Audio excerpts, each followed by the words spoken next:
Hello everyone, in this video tutorial, we will guide you on how to do SEO for software company on Google Maps.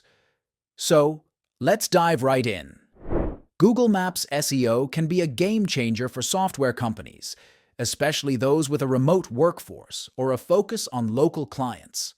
So, buckle up and get ready to learn how to leverage Google Maps to put your software company on top. Here are some key steps to take. Claim and verify.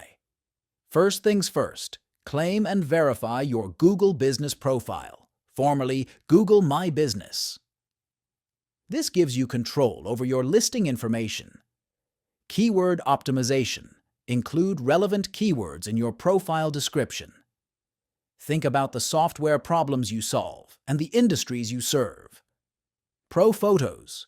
Showcase your company culture and team with high-quality photos. Positive reviews. Encourage satisfied customers to leave positive reviews. Respond to all reviews, both positive and negative, to show you care.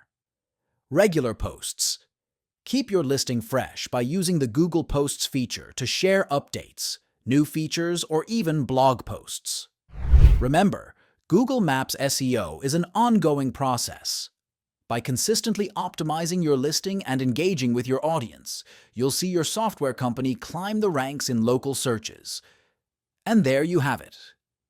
If you find this video helpful, don't forget to subscribe to our channel for more tutorials. Thanks for watching.